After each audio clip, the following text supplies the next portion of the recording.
अस्सलामु अलैकुम व रहमतुल्लाहि बरकातुहू। अऊज़ु बिल्लाहि मिनश ஷைத்வானிர் ரஜீம். பிஸ்மில்லாஹிர் ரஹ்மானிர் ரஹீம். அல்ஹம்துலில்லாஹ். நம்ம சேனலில் தொடர்ந்து வீடியோஸ் அப்லோட் பண்ணிகிட்ருக்கோம். அதாவது குர்ஆனை இன்ஷா அல்லாஹ் எளிய முறையில் தஜ்வீத் முறைப்படி சரிங்களா, தஜ்வீத் முறைப்படி எப்படி ஓதுறது அப்படின்னு நம்ம சேனலில் ஒரு வீடியோஸாக அப்லோட் பண்ணிக்கிட்டு இருக்கோம். சரிங்களா, அல்ஹம்துலில்லாஹ். இப்போது நம்ம என்ன செஞ்சுருக்கோன்னா, அலிஃபில் ஆரம்பித்து யா வரைக்கும் எப்படி ஒரு எழுத்துக்களையும் நம்ம உச்சரிக்கிறது, சரியான முறையில் தஜ்வீத் முறைப்படி எப்படி உச்சரிக்கிறது அப்படின்னு நம்ம ஆல்ரெடி வீடியோ அப்லோட் பண்ணியிருக்கோம். சரிங்களா, இது வரைக்கும் யா வரைக்கும் முடிச்சாச்சு. நம்ம சப்ஸ்கிரைபரில் ஒருத்தவங்க என்ன செஞ்சுருந்தாங்கன்னா, தமிழில் எழுதி காட்டுங்க எனக்கு, அப்போ தான் எங்களுக்கு புரியும் அப்படிங்கிற மாதிரி சொல்லியிருந்தாங்க. அவங்களுக்காக தான் இந்த வீடியோ. அதாவது அவங்களுக்காக மட்டும் இல்லாமல் அந்த மாதிரி அவங்க மூலியமாக நிறைய பேர் பயனடைய போகிறாங்க இன்றைக்கி இன்ஷா அல்லாஹ். ஏன்னா நிறைய பேருடைய மனசில் தோன்றி இருக்கும். சரிங்களா, தோணியிருக்கும் இது மாதிரி நமக்கு அரபிக்கில் உள்ள எழுத்துக்கள் தமிழில் சொல்லி கொடுத்தா நல்லா இருக்குமே அப்படின்னு சொல்லிட்டு நிறைய பேருக்கு தோணியிருக்கும். ஆனால் யாரும் கேட்கல, அவங்க கேட்டாங்க. அவங்க வழியாக நிறைய பேர் பயனடைய போகிறாங்க. அதன் மூலயமா அவங்களும் நன்மை அடைய போகிறாங்க. சரிங்களா, அல்ஹம்துலில்லாஹ். இப்போ நம்ம என்ன செய்ய போகிறோம்னா, தமிழில் ஓகேங்களா, அரபிக் எழுத்து தான். அதை நம்ம முழுமையாக தமிழில் சொல்ல முடியாது. கொஞ்சம் கொஞ்சம் தமிழில் நான் உங்களுக்கு சொல்லித்தரேன். இன்ஷா அல்லாஹ் நீங்கள் கற்றுக்கோங்க. அல்லாஹுடைய கிருபையை கொண்டு இன்ஷா அல்லாஹ் எளிய முறையில் அரபிக்கை ஈஸியாக உங்களுக்கு ஓதுறதுக்கு சொல்லித்தரேன் இன்ஷா அல்லாஹ். இனி வரும் வீடியோக்கள் எல்லாத்துலேயுமே தான். ஓகேங்களா, இப்போ நம்ம பார்க்கலாமா? இப்போது ஃபர்ஸ்ட் லெட்டர் இந்த இருக்குது பார்த்தீங்களா, இதுக்கு நம்ம என்ன சொன்னோம்? ஆ அப்படின்னு சொன்னோமா, அது தமிழில் இப்படி தாங்க வரும். எல்லாருக்குமே தெரியும் இல்லையா? ஆ. சரிங்களா, இது பா. ஓகேங்களா, பா.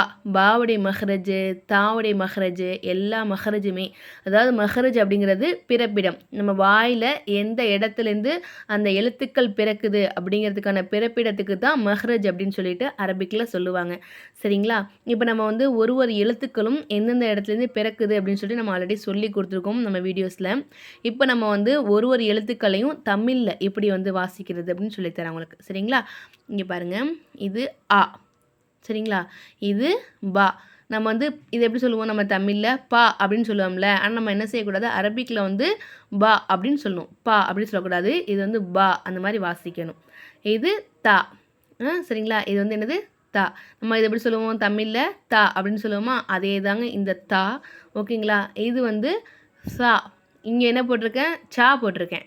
சா தானே போட்டிருக்கேன். ஆனால் சா அப்படின்னு சொல்லக்கூடாது. சா நம்ம நாக்கை கொண்டாந்து வெளியில் வச்சு சா அப்படின்னு சொல்லணும். ஏன்னா சா அப்படிங்கிற எழுத்து தமிழில் எழுத முடியாது, அப்படி தானே? அதனால் நம்ம சா அப்படின்னு நம்ம நாக்கை கொண்டாந்து வெளியே வச்சு சொல்லணும். ஓகேங்களா, இது ஜீம். கரெக்டாக இருக்கா? ஜீம். இது ஹா, அழகான ஹா. ஓகேங்களா, ஹா. இது வடமொழி ஹான்னு சொல்லுவாங்களா, ஆனால் இது ஹா அப்படின்னு சொல்லக்கூடாது. இந்த இடத்துல ஹா, இது கான் போட முடியாது. அதனால் ஹா அப்படின்னு போட்டிருக்கோம். புரியுதுங்களா? சரிங்களா, இப்போ அடுத்தது இங்கே பாருங்கள், இது இஹு, இது ஹா. சரிங்களா, இப்போ இது நம்ம எப்படி சொல்லணும்? ஹா அப்படின்னு சொல்லணும். ஹா அப்படிங்கிற தமிழில் எழுத முடியாது, அப்படித்தானே? இருந்தாலும் நான் ஜஸ்ட்டு சின்ன ஒரு உதாரணத்துக்காக இப்படி போட்டிருக்கேன். ஓகேங்களா, ஹா அப்படின்னு சொல்லணும். இது தால், தா அப்படின்னு சொல்லணும்.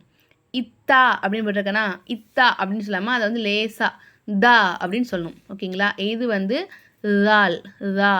தா நாக்கு கொண்டாந்து வெளியில் வச்சு நம்ம தா அப்படின்னு சொல்லணும். நம்ம மஹ்ரஜ் எல்லாமே சொல்லி கொடுத்துருக்கோம். நீங்கள் வீடியோஸில் பாருங்கள், தெரியும் உங்களுக்கு. ஓகேங்களா, இது ரா, ரா. இது ஜா, இது சீன். இது எல்லாமே கரெக்டாக வந்துருச்சு நமக்கு. சரிங்களா, அந்த எழுத்துக்கும், அதாவது தமிழுக்கும் அரபிக்கும் சேமாகவே வந்துருச்சு. நம்ம அது டக்குன்னு சொல்லி முடிச்சிட்டோம். இப்போ அடுத்தது பாருங்கள், இது ஷீன். நம்ம கீழே எழுதியிருக்கோம் ஷீன், கரெக்டாக எழுதியிருக்கோமா? இது ஸ்வாது. ஓகேங்களா, இது ஸ்வாது. இது வாது. இந்த இல் இருக்கா, நம்ம தமிழ் இந்த இது எப்படி சொல்லுவோம்? இல் அப்படி சொல்லுவோமா, அந்த இல் வாது அப்படி சொல்லணும். வாது. ஓகேங்களா, இது த்வா. ஓகே, இந்த லெட்டர் த்வா. ஓகேங்களா, இது வா. வா. இந்த நாக்கை கொண்டாந்து வெளியே வச்சிடணும், வெளியில் வச்சு சொல்லணும். வா, நாக்கை வெளியில் நீட்டி சொல்லணும். சரிங்களா, வா. இது ஐன். ஐன். இது நம்ம எப்படி சொல்லுவோம்? ஐ. ஐன்னு சொல்லுவோமா? ஐன்னு சொல்லக்கூடாது, ஐன். நம்ம கொஞ்சம் நல்லா அழுத்தி நம்ம எந்த இடத்துலேருந்து நம்ம மஹ்ரஜ் நம்ம சொல்லி கொடுத்தோமோ அங்கேருந்து தொண்டையுடைய ஆரம்பத்திலேருந்து நடுவில் இருந்து என்ன செய்யுது நமக்கு ஐன் அப்படிங்கிற எழுத்து வருது. ஓகேங்களா? இது கொயின். நீங்கள் என்ன இருக்கு ஹை இன் அப்படின்னு இருக்குன்னா ஹைன் அப்படின்னு இருக்குன்னா, ஆனால் இது வந்து கொயின் கொயின் அப்படின்னு சொல்லணும். ஓகேங்களா? ஃபா ஃபா அதுக்கு நான் எப்படி இருக்கேன் இப்பு போட்டு பா போட்டிருக்கேன். இந்த இப்புங்கிறத இஃப் அப்படின்னு வாசிக்கணும். ஓகேங்களா? ஃபா அப்படின்னு சொல்லணும். ஆஃப் ஆஃப் அப்படி சொல்லணும். இது காஃப் சாதாரண காஃப். இது லாம் கரெக்டாக தான் எழுதியிருக்கேனா? இது மீம். இது நூன். வாவ் ஹா இது ஹம்சா லாம் அலிஃப் யா அவ்வளோதாங்க. அல்ஹம்துலில்லாஹ். இப்போ நான் அதை அப்படியே இப்படி வைக்கிறேன். ஒரு ஸ்க்ரீன்ஷாட் வேணால் எடுக்கணும்னா எடுத்துக்கோங்க. ஓகேங்களா? இப்படி நான் வைக்கிறேன். நீங்கள் வேணால் ஒரு ஸ்க்ரீன்ஷாட் எடுத்துக்கோங்க. தெளிவாக தெரியும்னு நினைக்கிறேன் உங்களுக்கு அநேகமாக. ஓகேங்களா? அல்ஹம்துலில்லாஹ். நம்ம வந்து இப்போது அலிஃபில் ஆரம்பித்து யா வரைக்கும் தமிழில் நம்ம பார்த்துட்டோம். ஓகேங்களா? உங்களுக்கு வேறு யாருக்கும் வேறு ஏதாவது சந்தேகங்கள் இருந்துச்சு அப்படின்னா நீங்கள் வந்து கமெண்ட்டில் கேளுங்க. நான் இன்ஷா அல்லாஹ் உங்களுடைய கமெண்ட்க்கு நான் வந்து அடுத்தடுத்த வீடியோஸில் உங்களுக்கு நான் தெளிவுபடுத்துகிறேன். ஓகேங்களா? இப்போ வந்து ஒருத்தவங்க நம்மக்கிட்ட தமிழில் எழுதி காட்டுங்கன்னு சொல்லியிருந்தாங்க. அவங்க மூலியமா இப்போ நிறைய பேர்த்துக்கு இந்த வீடியோ யூஸ் ஆகும் இன்ஷா அல்லாஹ். ஓகேங்களா? இதனால் பல பேர் நன்மை அடைகிறாங்க. அதே போல் அவங்களுக்கு எல்லாருடைய நன்மைகளிலிருந்தும் ஒரு பார்ட் வந்து அவங்களுக்கு கிடைக்குதா? அல்ஹம்துலில்லாஹ். அல்லாஹ் போதுமானவன். இன்ஷா அல்லாஹ் நம்ம வந்து வரக்கூடிய ரமலான் வரத்துக்குள்ளே இப்போ தானே முடிஞ்சிருக்கு. இன்ஷா அல்லாஹ் அடுத்த ரமலான் வரத்துக்குள்ளே நம்ம வந்து இந்த எஸ்என்எல் குரானை வேகமாக கற்றுக்கிட்டு அடுத்ததான் இன்ஷா அல்லாஹ் குரான் ஓதுறதுக்கு நம்ம ஆரம்பிக்கலாம். இன்ஷா அல்லாஹ் அல்லாஹுடைய கிருபை கொண்டு எல்லாரும் துவா செய்யுங்க. நம்மளும் துவா செய்வோம் இன்ஷா அல்லாஹ். ஓகேங்களா? அஸ்ஸலாமு அலைக்கும் வரஹ்மத்துல்லாஹி பரகாத்துஹு.